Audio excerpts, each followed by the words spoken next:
to welcome such a great turnout to this briefing session on Veterans Affairs and Programs and Benefit on behalf of Naval Captain Watson, Commandant of the Canadian Forces Support Unit here in Ottawa. I would also like to welcome the Assistant Deputy Minister of Veterans Affairs Service Delivery, Mr. Keith Hillier, who is here with his staff, some of which are out of town. And it's also my pleasure to introduce to you Rear Admiral Smith, who will open the session as we go. Sir. Merci beaucoup. Good morning, folks. Morning, folks. Good start. Thanks very much for coming here this morning. This is an important piece, so I appreciate you taking the time out of your day to come and listen and participate here. I also thank your respective chains of command for freeing you up to come here. We've gone around the country doing this. This is about the 8th town hall that we've done, a CF Veterans Affairs partnership, and it's an important piece. First of all, this morning, I'd just be curious to know how many spouses or family members we have here present. You can just put your hands up. Great, thanks for taking the time for you folks to come here today. Folks from the Legion or other Veterans Affairs advocacy champion groups, hands up. Okay. Just another question. How many folks here have deployed, whether that be to Bosnia, Haiti, Afghanistan, or others? How many people have been on a mission? Right on. Good stuff. Ladies and gentlemen, the aim this morning is to improve awareness of and confidence in what Veterans Affairs can and will do for you should you need them. That's really the bottom line here. Up front, as you may be asking yourself, why am I here? Why am I fronting this? Really 3 reasons. First and foremost, I want to be here. Second of all, as the Chief of Military Personnel, I am the main portal, if you would, the main gateway from the CF into Veterans Affairs, to work very closely with Veterans Affairs. We have both the tactical and the strategic leadership engagement piece that we work, and we work hard at that. And I can say in the fall of 2010, for an extended period of time, I did little else other than work with Veterans Affairs as they were working through their transformation agenda. I've been in the CMP world for about 2.5, almost 3 years now. When I came into the job, I regrettably didn't know an awful lot about Veterans Affairs, and I would say to you that was a real lacune. It was a deficiency in my knowledge base. And that's why I'm really happy to see you folks here today. Hopefully we're going to assist you in filling some holes in. In terms of working closely with Veterans Affairs, you should know that we, the Canadian Forces, have a Light Colonel and a Chief Petty Officer in Charlottetown, in Veterans Affairs headquarters in Charlottetown. And likewise, Veterans Affairs has a liaison officer and support staff embedded within the Chief of Military Personnel organization here in NDHQ.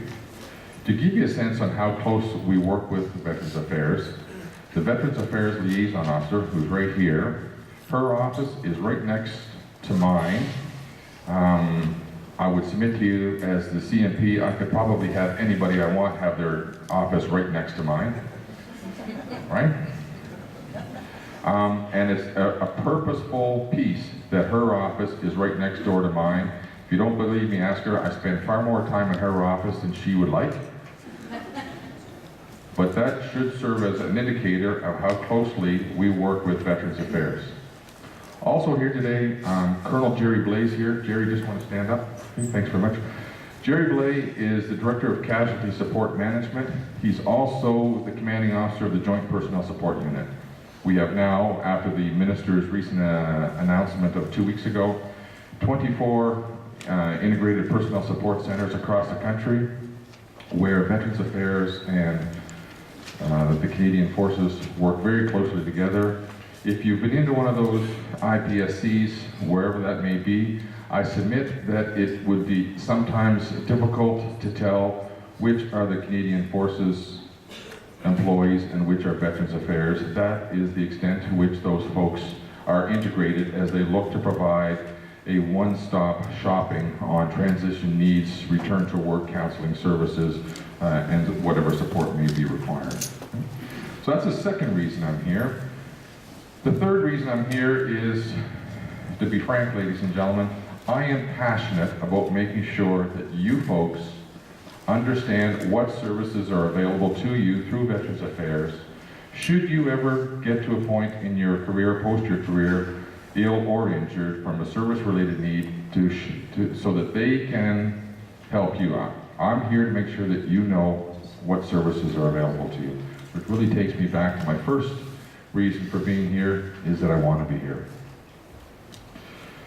Now this event, or this series of events of outreach, were planned, if not scheduled, well before the string of public criticism that was channeled towards Veterans Affairs in the fall of 2010.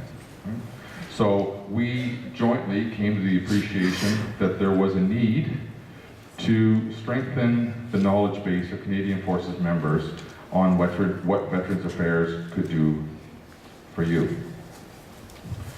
Now I'm going to go back briefly to the time 2006 when Veterans Affairs instituted the new Veterans Charter.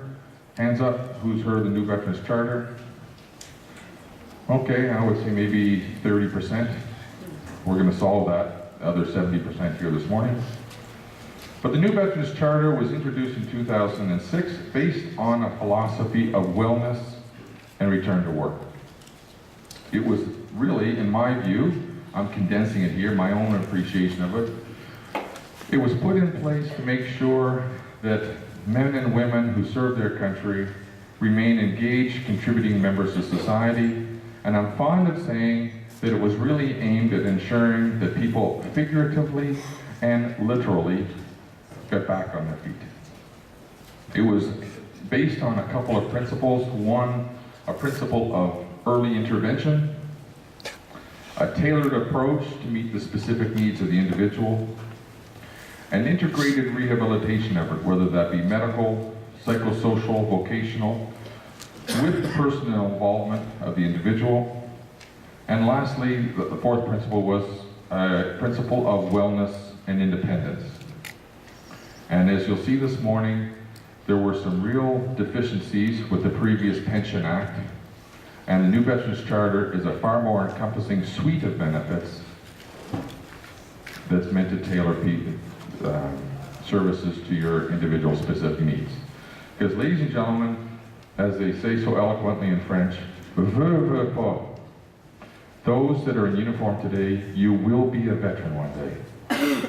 Veterans are not only the folks in gray flannels and blue blazers that pitch up on Remembrance Day to do parades on Remembrance Day. You will be a veteran. Now, whether you're a client of Veterans Affairs one day remains to be determined, but you need to start thinking now that when you take the uniform off for the last time, you will be a veteran.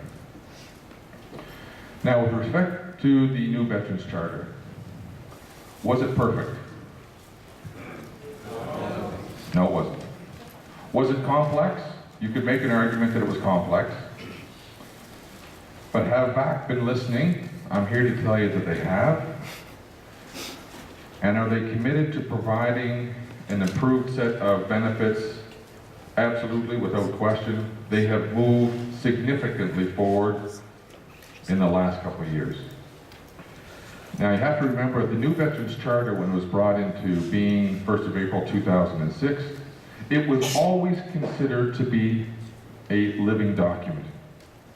So now, 5 years on from its introduction, is really the time where lessons learned have been compiled, and they're looking to move ahead and making sure that the new Veterans Charter is really a living document. I would submit to you that the recent set of announcements in the fall of 2010 serve to reconfirm the extent to which, one, Veterans Affairs has been listening, and two, that the new Veterans Charter is a living document. I would also offer to you that the needs of the contemporary veteran have been learned and relearned by Veterans Affairs. You could make an argument, and I will, that following the Korean War, with few exceptions, that the Veterans Affairs client base was relatively static.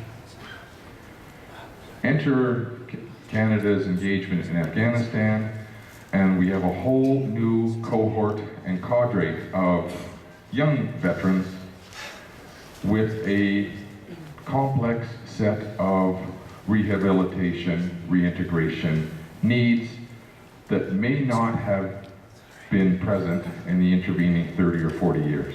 And that has certainly been a challenge as Veterans Affairs has looked to make sure that they're capable of dealing with those contemporary needs.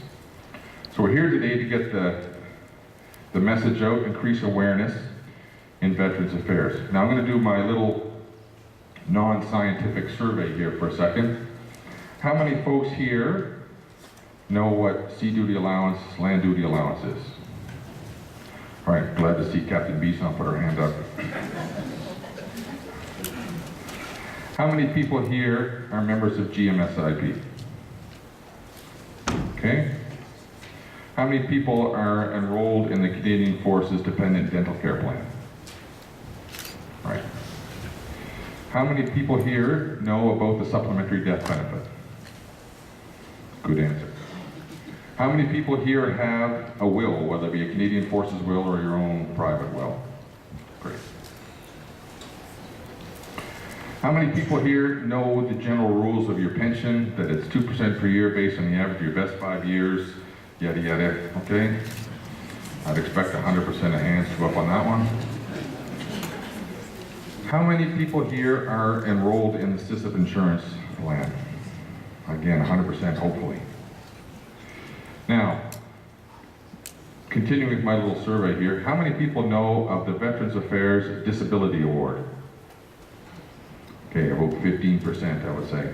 How many people know about the Veterans Affairs Earning Loss Benefit Program? How many people are aware of the Permanent Impairment Allowance administered by Veterans Affairs? How about the Veterans Independence Program? Okay.